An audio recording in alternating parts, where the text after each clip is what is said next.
Hiraka woke up in a forest, dressed like a villager from a video game. He remembered talking to God, who gave him a second chance at life. Hiraka had asked for a simple life as a farmer. God said it wasn't his specialty, but promised to help. When Hiraka woke up, he found he had been given a strong, healthy body and a special tool called the Almighty Farming Tool. The forest was thick and quiet, like no one could ever reach it. Hiraka looked for a river or pond for water, but couldn't find any. So he decided to dig a well. Using the Almighty Farming Tool, he easily dug deep and found water without getting tired. Next, Hiraka thought about food. He didn't feel hungry, but knew he needed something to eat.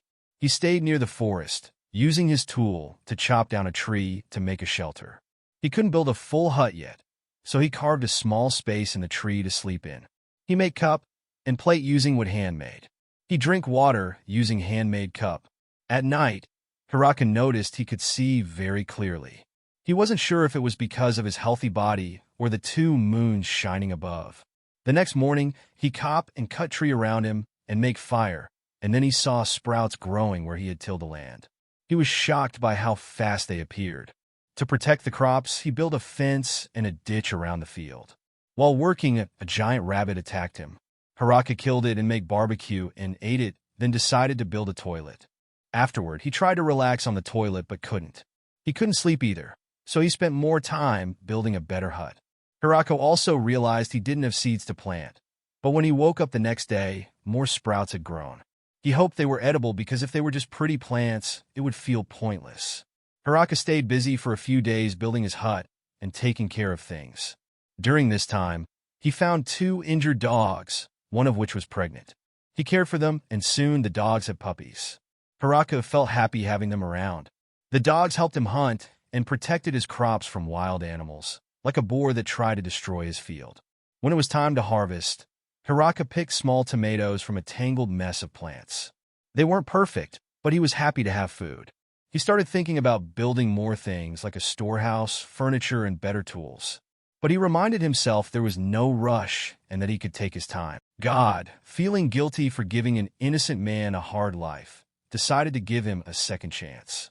The man, Machio, wished for a peaceful life of farming.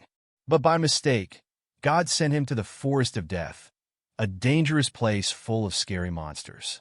Machio didn't know it was a mistake. He started farming and even built statues to thank the gods for giving him this chance. Machio farmed without using chemicals. He planted potatoes, tomatoes, cabbage, onions, spinach, and soybeans. He wished he could find rock salt to season his food. Luckily, he had a magical farming tool that helped crops grow super fast. It could also change into other tools like a wheelbarrow, making his work easier.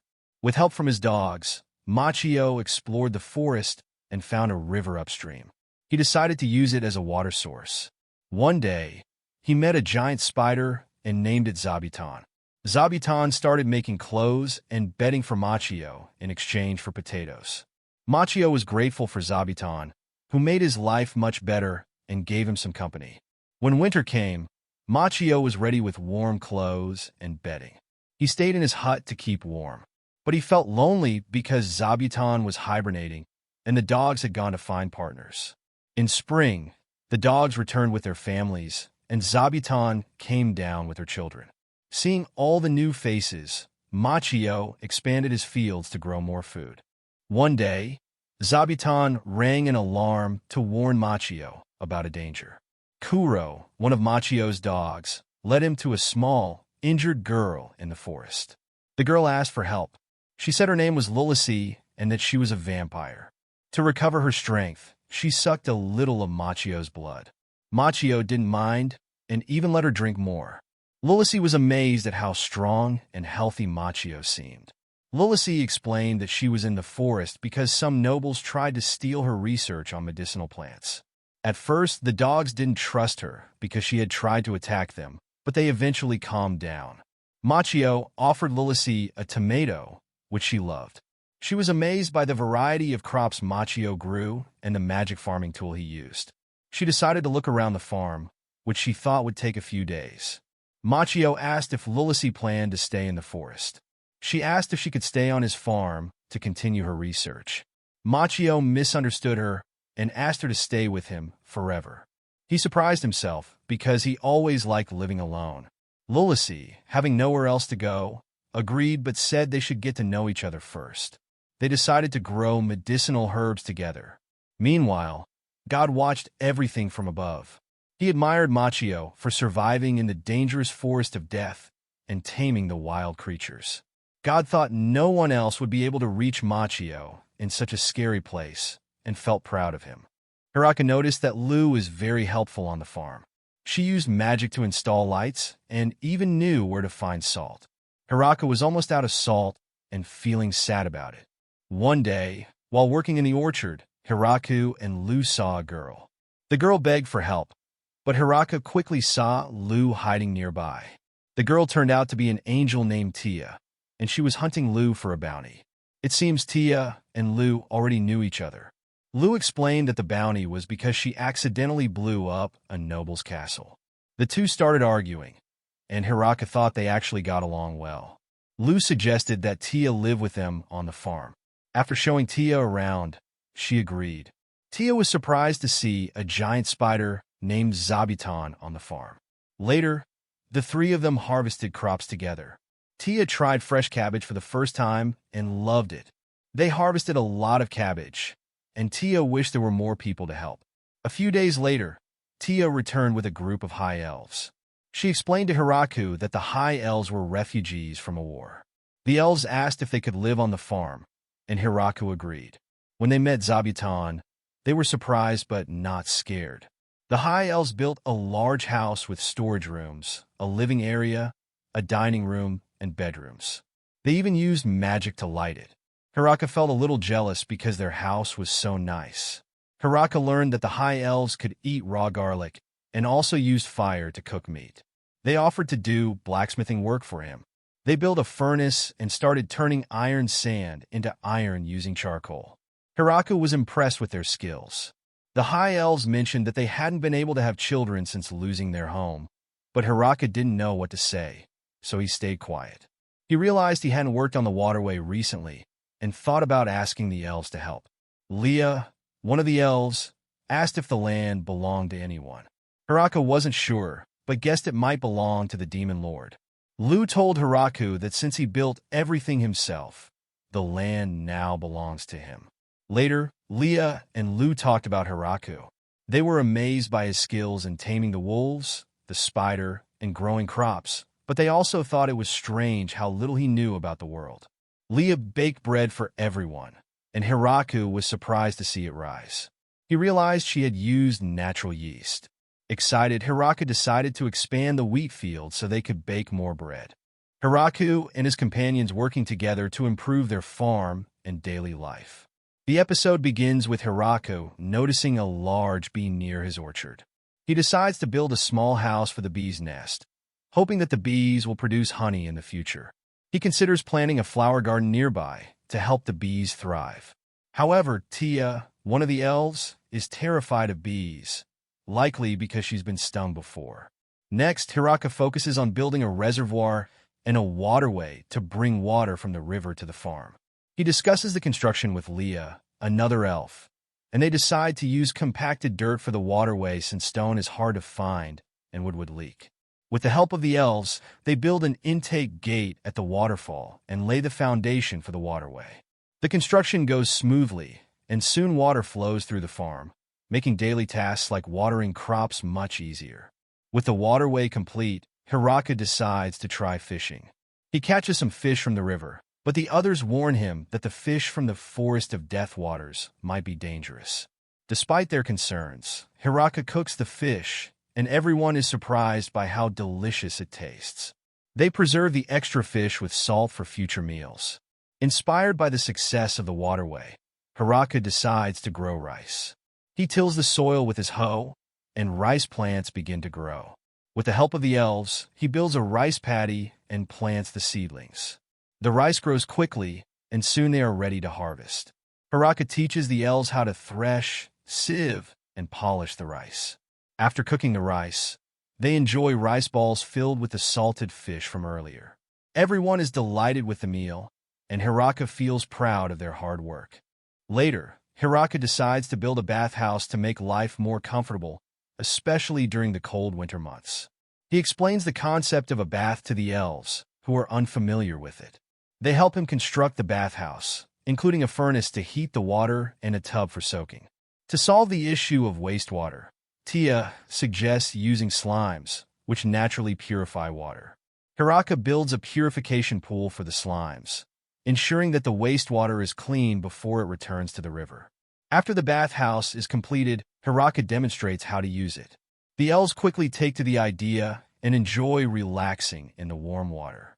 However, Hiraka feels a bit embarrassed bathing with everyone and considers building a separate bath for himself in the future. The episode ends with the arrival of 5 new elves: Lafa, Lassa, Lalasha, Lalu, and Lami, who are welcomed into the growing community. Hiraku and the others begin building new houses to accommodate everyone. The new elves are excited to join the farm, and Hiraka looks forward to continuing their life together in this new world. Meanwhile, Kuro, the wolf, reflects on his life before meeting Hiraku. He recalls how he and his mate were once strong and independent, but were injured by the grappler bear, the king of the forest. They were saved by Hiraku, who shared his food and gave them a home. Kuro is grateful for Hiraka's kindness and considers him his master. He also notes that Hiraka seems unaware that Kuro and his family are actually inferno wolves, powerful and feared creatures in the forest. Despite this, Kuro is content with their peaceful life on the farm. Hiraku and his companions continue to improve their farm and prepare for the upcoming winter. The story begins with the completion of their new house, which is much larger than before. The elves, especially Leah, helped design the house, making sure it had everything they needed, including a main hall for gatherings, a dining room, and even a cellar for storing food and firewood. Hiraku is impressed with the new house and feels grateful for the effort everyone put into it. With the house finished, Hiraku turns his attention to cooking. He decides to try making curry, a dish none of the elves have ever heard of. He gathers the necessary spices, like cumin, turmeric, and coriander, from the crops he's been growing with his almighty farming tool. With Lee's help, he prepares the curry, carefully cooking the meat and spices to bring out the flavors. He also makes naan, a type of flatbread, to go with the curry. The dish turns out to be a big hit, and everyone enjoys the new flavors. The elves are especially fascinated by the spices and how they change the taste of the food. As winter approaches, Hiraku and the others focus on preparing for the cold months. They stockpile firewood, preserve meat by smoking and drying it, and even create a snow storage system to keep vegetables fresh. Hiraku also makes sure Zabuton, the bear, has a warm place to hibernate.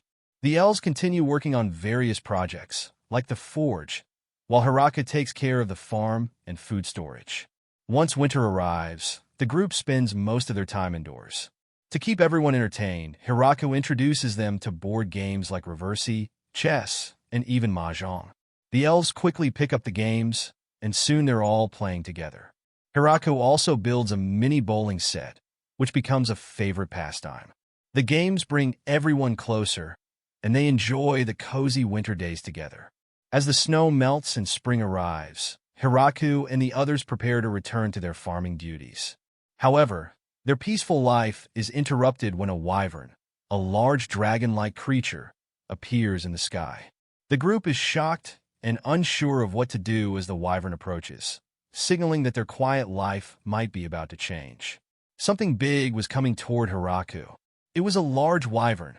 Hiraku, Leah, and Lu had to protect themselves. Leah gasped when the wyvern's attack broke their barrier. Quickly, Leah and Lu put out the fires that had started, while Hiraku defeated the wyvern in just 2 hits. Once the wyvern was gone, everyone felt a little safer. They thought this was a rare event, and even if someone controlled the wyvern, they wouldn't send such a valuable creature to attack alone. Hiraku cooked the wyvern in different ways: grilled round steak, steamed breast meat wrapped in leaves, and a stew with vegetables and tail meat. Everyone thought it tasted delicious. Lu even said it was lucky they met Kuro and the dogs when they first arrived.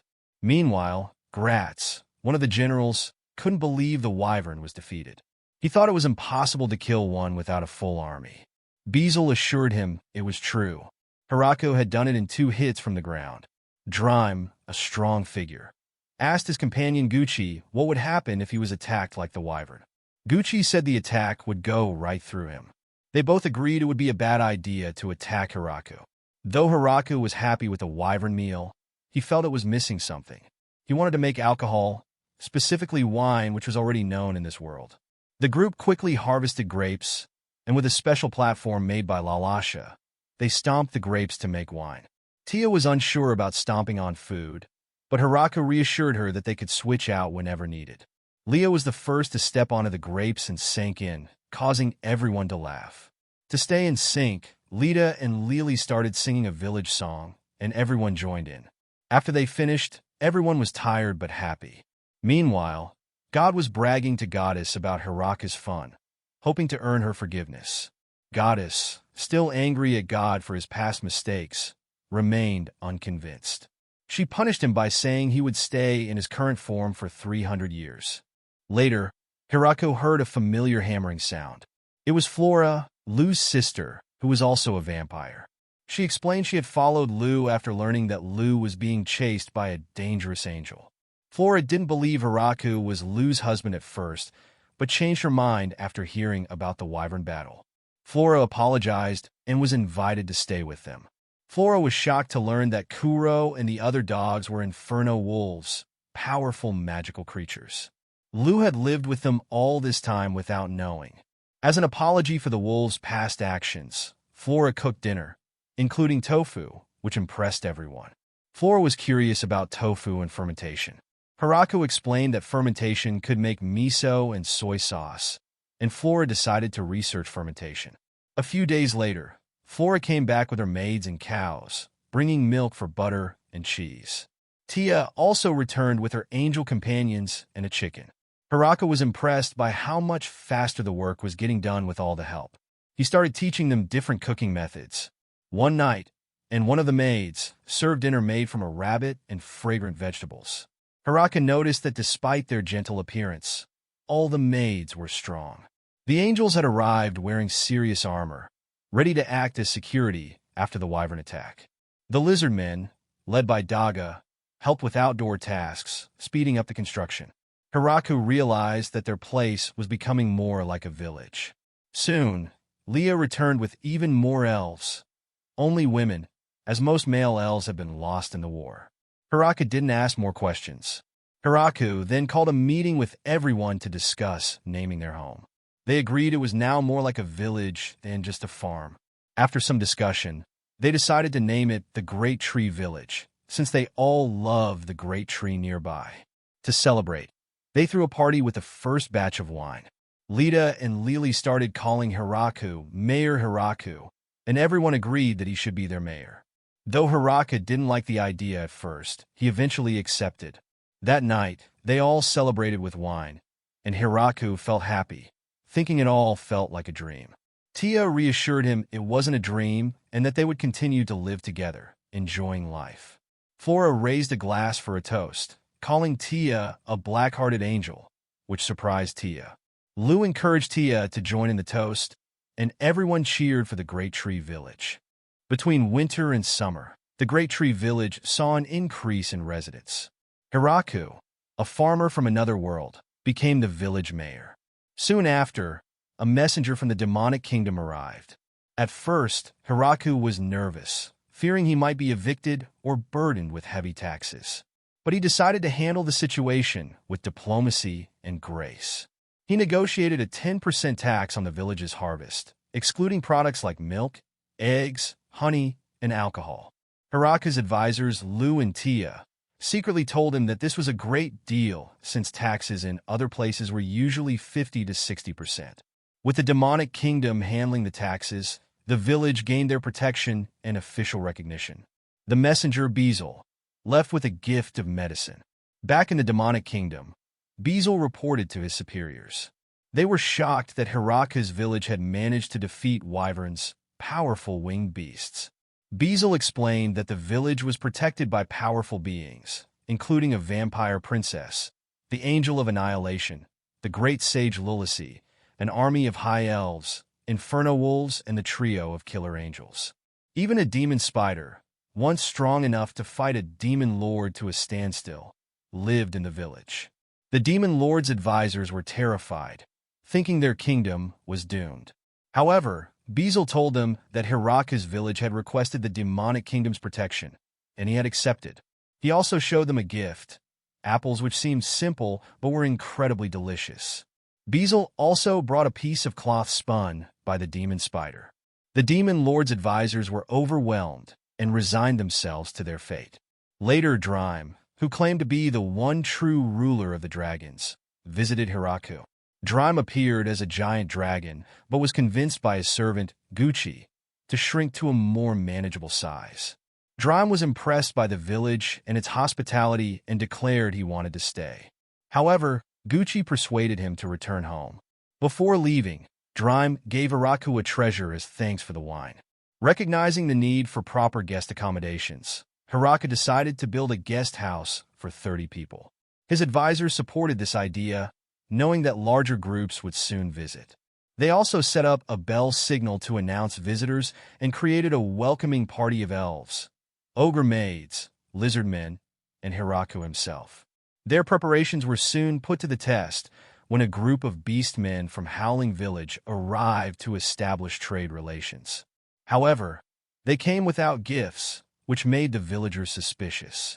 Tia noticed two groups of beast men hiding in the woods and decided to give them a less lavish welcome, serving a modest meal and limiting their wine. Hiraku felt guilty and asked his advisors about it. They explained their reasoning, saying it was important to be cautious and gather information. Despite his reservations, Hiraku agreed to show the beast men some kindness, hoping to understand their motives. The beast men explained that their village relied on hunting, mining, and trade, but their usual trade partner, a human village across the mountains, had become unreliable. They had heard about the Great Tree Village from the demonic kingdom and decided to come. The beast men, who had been hiding at first out of caution, were happy with the hospitality they eventually received. Trade negotiations began. Hiraku explained the village's barter system, where goods were exchanged instead of money. The beast men had a similar system and asked if the villagers could come to Howling Village for the exchange, since it was difficult to transport goods through the forest.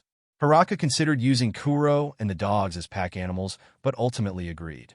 This marked the beginning of the trade relationship between the Great Tree Village and Howling Village. Garf, the beast man who negotiated the trade, apologized for arriving without gifts, explaining that it wasn't their custom. Hiraku reassured him, saying that the thought behind a gift was more important than its value. To help with the trade, Drime agreed to transport the villagers to Howling Village in exchange for a barrel of wine. Drime loved the Great Tree Village and its wine, so he became a frequent visitor, bringing treasures and weapons. When the villagers reached Howling Village, they successfully traded their goods, and the beastmen particularly enjoyed the free samples. The mayor of Howling Village then asked if 20 young women could come live in the Great Tree Village. Since the village needed more men, Hiraku agreed, but only if at least 2 young men came with them. The beast men delivered, bringing 20 young women and 3 young boys to the Great Tree Village.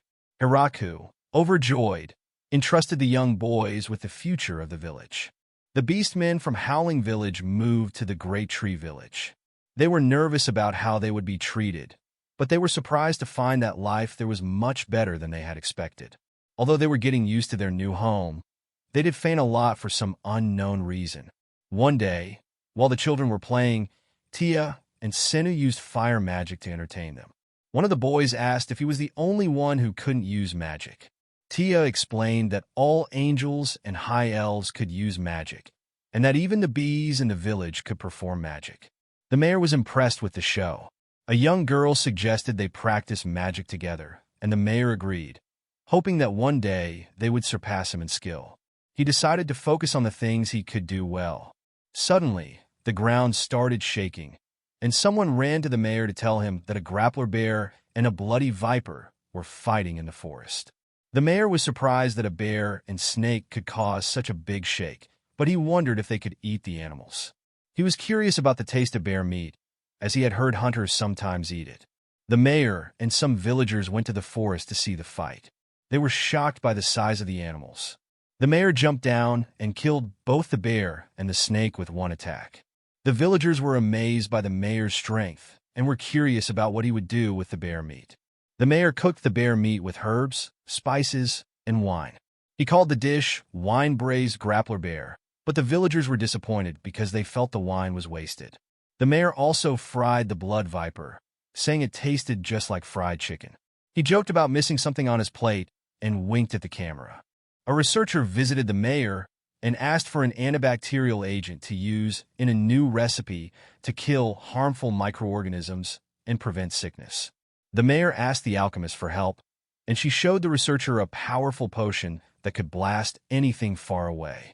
The mayor asked for something safer, and the alchemist gave a safer alternative that could be used in food. The alchemist also asked about making miso, but Flora was having trouble. No matter how long she waited, the miso didn't start fermenting, and her hut had exploded 3 times. The mayor assured her that wasn't normal and gave her advice on how to make mayonnaise first. Then they worked on miso by simmering soybeans, grinding them, and adding koji mold. The mayor said she didn't need to write everything down, and the alchemist thought the problem with Flora's miso might have been that she didn't say moldy mold when making it. They packed the mixture into barrels to age in the cellar, and the mayor explained that it would take a few months to become flavorful. Soon, a group of dwarves led by Donovan arrived in the village. They requested some high-quality alcohol, and the mayor offered them wine. The dwarves couldn't pay with money, but they offered their expertise in alcohol production. Donovan and his men began working on turning the village's crops into fine alcohol. They used distillation to create corn whiskey. The mayor tried it and was overwhelmed by its strength. The dwarves stayed in the village and worked as brewers. A welcome party was held to celebrate the new alcohol, with everyone enjoying the food and drinks. Drime, the dragon, sneaked into the party and drank too much wine. He started telling people about his one-of-a-kind technique while snoring. The villagers thanked the mayor for welcoming everyone. The mayor, slightly drunk, jokingly asked Donovan if he had noticed any girls in the village, but Donovan said they were too young for him. The mayor was surprised by the dwarves' cultural differences. Suddenly, a dragon appeared in the sky, flying straight toward the village. The mayor thought it was a wyvern and grabbed his spear to defend the village. He threw it, but missed. A villager stopped him and explained that the dragon was Drimes. Drime introduced his wife, Lastismun, and daughter, Grafalun. It turned out Drime had been sneaking out to visit the village at night, which made his family think he might be having an affair. Drime denied it, but his wife and daughter mentioned the gifts he brought from the village and his drunken state in the mornings. They were suspicious of him. Lastismun apologized to the mayor for almost burning the village, and Grafalun apologized for almost attacking the man who pointed a spear at her. The mayor was scared by how casually they spoke about violence. Drime explained that the village was important because it had the power to challenge dragons. Lastismun and Grafalun were impressed by the mayor's strength. Drime revealed that if it wasn't for a spider friend, he would have been killed by the mayor's attack. Drime announced that Lastismun would stay in the village for a while to ensure their relationship with the village was strong. The mayor agreed to have her stay. At first, Lastismun wasn't used to manual work, and her attempts to help led to destroyed crops. The villagers were also afraid of her because she was a dragon, and even the animals were scared. Lastismun was given a new job handling diplomatic relations. She met with a delegation from Howling Village and successfully negotiated a trade deal for strawberries. Soon, word spread about her presence, and other kingdoms began to monitor the village. To gather information, Bezel, the leader of the demonic kingdom, sent his daughter Florem to investigate the village. Florem was surprised by how peaceful the village was. She was even more shocked when she saw a legendary dragon working in the vineyards. When Lastismun left to handle a messenger, Florem took the chance to analyze the village's military strength.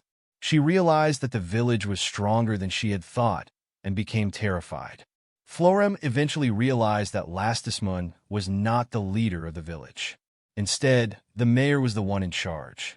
When she met him, she was shocked to learn that he was just an ordinary human. Lastismun revealed that the mayor was strong enough to defeat her mother, and Florem realized she had made a mistake by underestimating the village. There was a friendly slime that lived in a village. Tia brought the slime to help purify the village's wastewater and sewage. Everything was peaceful until one day, the slime started to multiply. Soon, there were many different types of slimes, but since they were harmless, the villagers didn't pay much attention. However, one day, a slime drank an entire barrel of wine. The villagers who loved their wine were shocked. They decided to hold a trial for the slime to decide its punishment. Some villagers wanted to destroy the slime, while others thought it should be confined. In the end, they let the slime go because they realized it wouldn't understand punishment anyway. After that, the slime often appeared at village feasts, joining in the celebrations. The villagers loved hot pot and dreamed of adding seafood to it. Haraka mentioned that a port city in the demonic kingdom traded ocean products. Lu volunteered to visit the city and ask a merchant for help. A few days later, she returned with Michael, a merchant from Shishido City. Michael brought a variety of seafood, including cod, crabs, monkfish, and kombu, a type of seaweed for making broth. The villagers were thrilled. Michael explained his goals: to greet the villagers, propose more trade opportunities, and become the official supplier for the village. The villagers were surprised by his third goal, since many merchants already traded with them.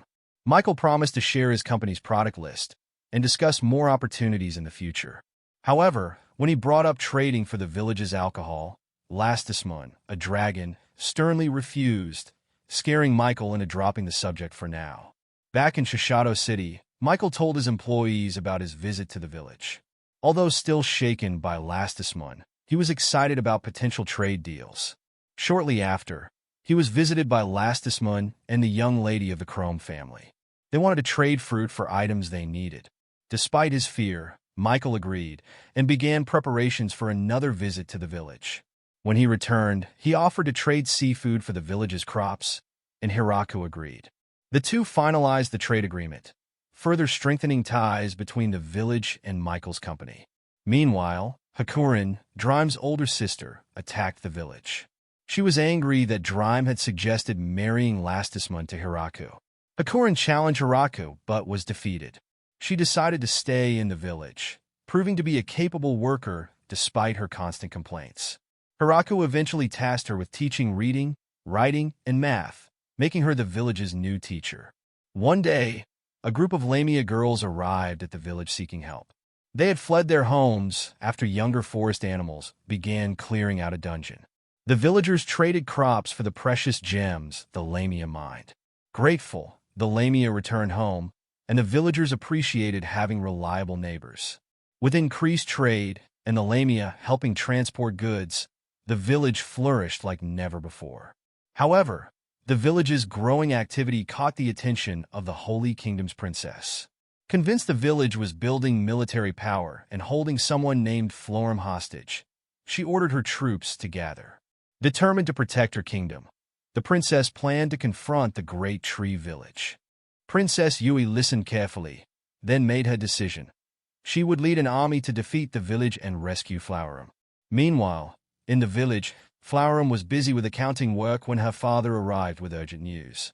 Princess Yui is gathering troops for an attack, he told her. Shocked, Flowerum couldn't understand why Yui would do something so reckless.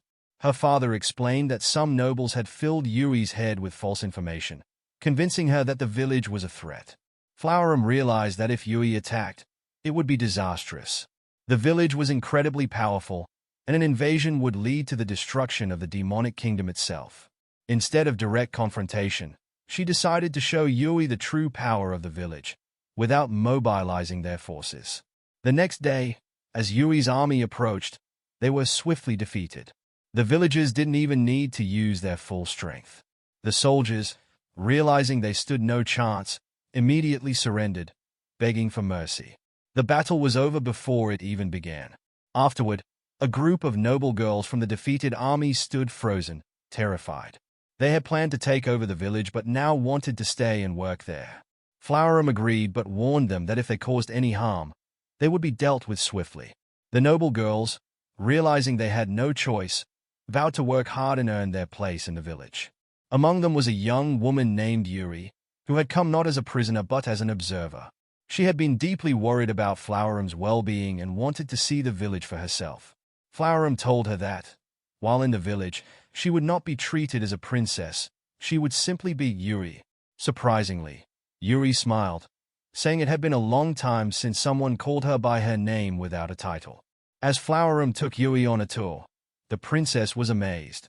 She saw fields of crops, innovative water-powered machines, and even fruit that could be turned into alcohol. She had never seen such a prosperous and well-managed place. The villagers lived in harmony, working together without the strict hierarchy she was used to. She even met an adorable dragon named Lastus Moon, who was nothing like the terrifying creatures from legends. The more Yui saw, the more she realized how wrong she had been. She had believed that outside the demonic kingdom, there was only war and hardship, but this village was peaceful and thriving. She regretted bringing conflict to such a wonderful place. At the end of the day, as the villagers gathered for dinner, Yui and Flowerum sat together.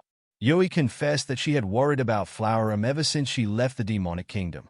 She thought Flowerum had been taken as a hostage, but now she understood the truth. Flowerum had found a home where she was truly happy. With tears in her eyes, Yui apologized for her mistakes. The next morning, it was time for Yui to return home. The villagers, especially the beast children, were sad to see her go. As a parting gift, they gave her bread made from wheat they had harvested together. "Please come visit again," they said. Yui smiled and promised she would. Back at the demonic kingdom, Yuri's father, the demon lord, noticed a change in her. She had become more mature, more serious about her responsibilities. He worried she might have met a man in the village, but his advisor reminded him that being overprotective would only push her away. Instead, he decided to support her newfound growth. Meanwhile, in the village, life continued as usual. The villagers prepared for the winter harvest, and Flowerum received a request to send extra crops to her father. Hiraku agreed, but he was surprised to learn that the crops would also be sent to dragons living in the north and south. He had never realized how connected the dragons were. As winter approached, new residents arrived, mountain elves who had struggled to find food in their homeland.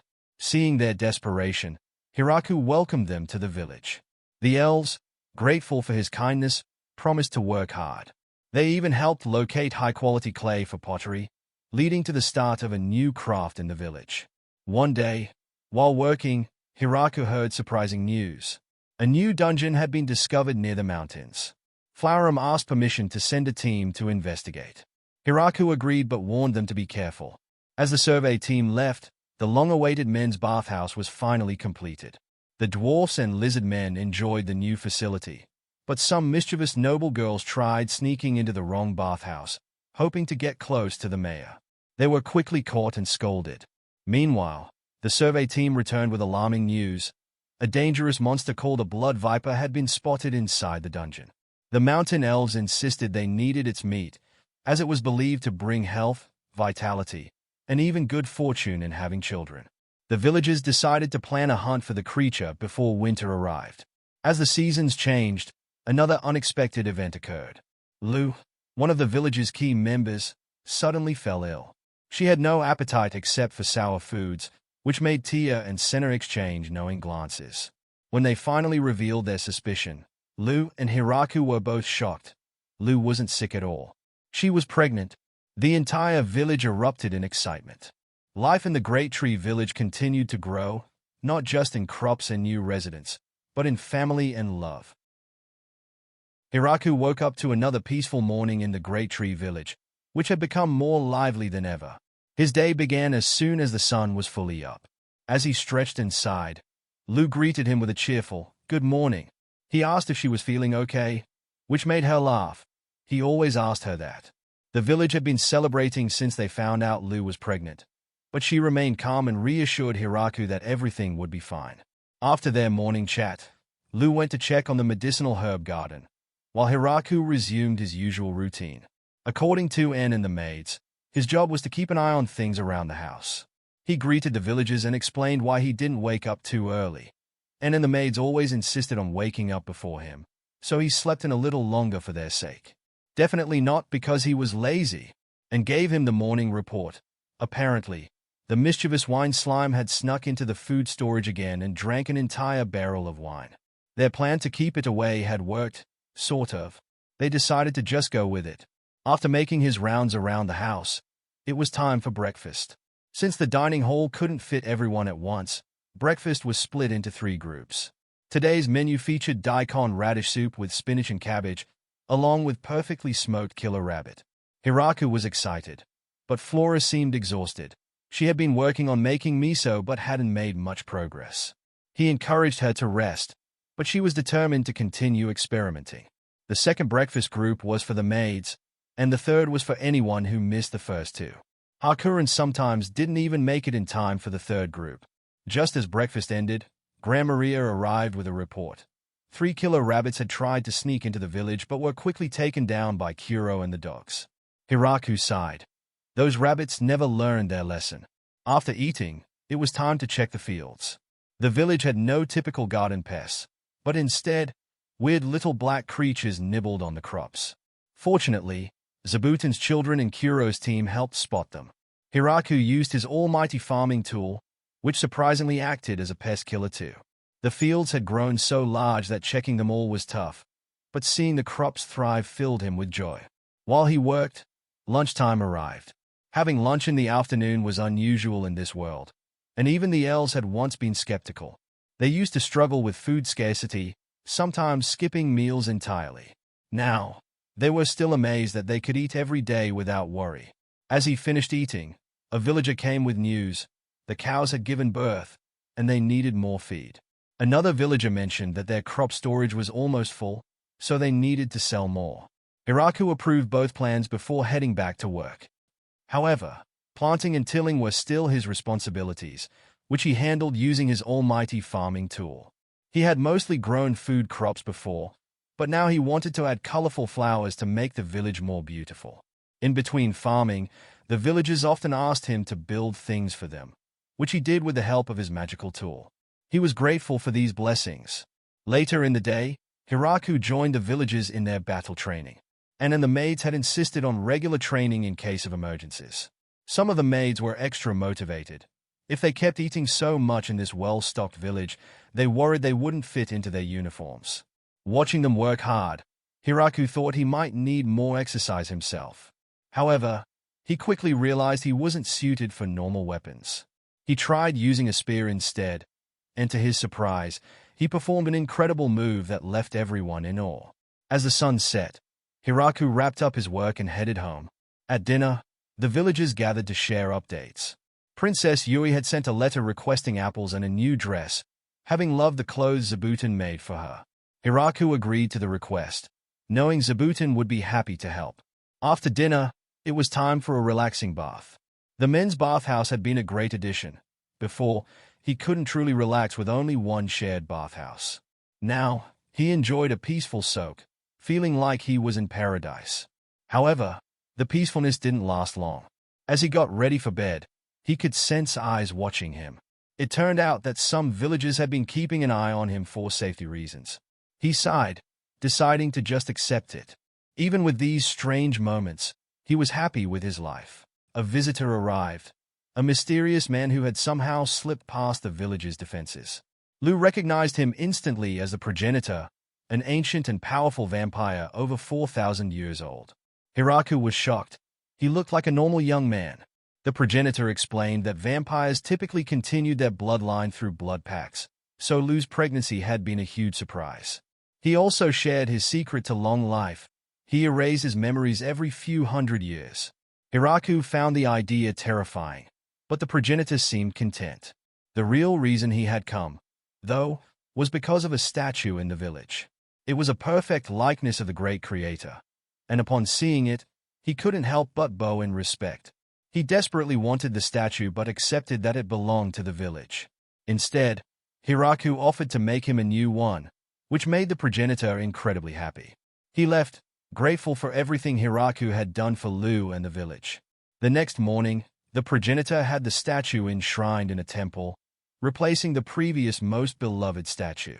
The temple master, in awe, ensured that all temples would now respect the great tree village.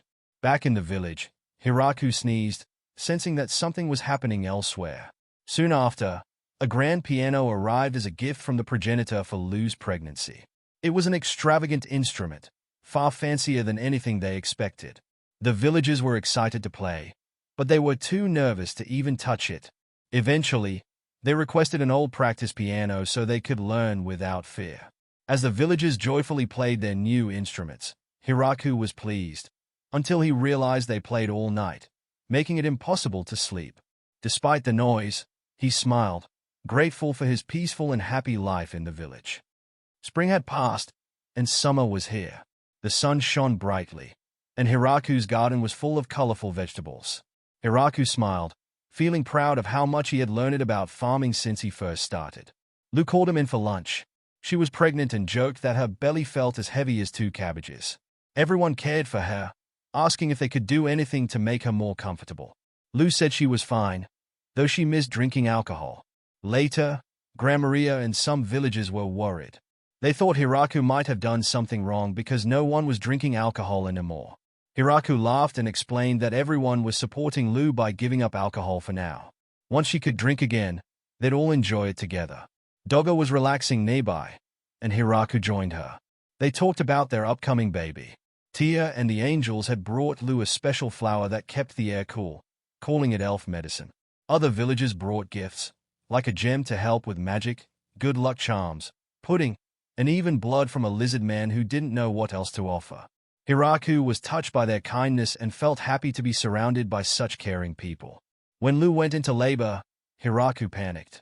There wasn't much he could do except wait. He stepped outside, looking at the 2 moons, and remembered how lonely he felt when he first arrived in this world. Now, he had a family in a village full of loved ones. After a long night, their baby was born, a healthy boy. Hiraku held his son with tears in his eyes. Lu suggested the name Alfred, and Hiraku agreed. A week later, the village threw a big feast to celebrate Alfred's birth. Hiraku thanked everyone for helping build such a wonderful place. He introduced a new idea, medals as rewards for hard work. These medals could be traded for goods and services. Everyone was curious, but Hiraku assured them the medals would become their village's currency. Hiraku handed out 3 medals to each villager. People used them in different ways. Some traded them for wine, furniture, or weapons, while others used them as decorations. Hiraku was happy with how it turned out, but soon got flooded with requests for furniture and toys. He realized he had even more work to do. Meanwhile, Tia told Hiraku about refugees from a recent war who wanted to move to the village. There were over 300 people. Hiraku decided they needed to build a new village to help them. The villagers were eager to assist and began planning Great Tree Village too. News of Alfred's birth reached far and wide. In the kingdom, advisors discussed ways to keep peace with Hiraku's village. Some suggested marriage alliances, but the king refused to marry off his daughter, Yuri. On the other hand, the merchant Michael prepared gifts for the family, hoping to strengthen his friendship with the village. Hiraku reflected on everything that had happened. He had found love, started a family, and built a thriving community. Though life was busy and full of challenges, he was excited about the future and everything they could accomplish together.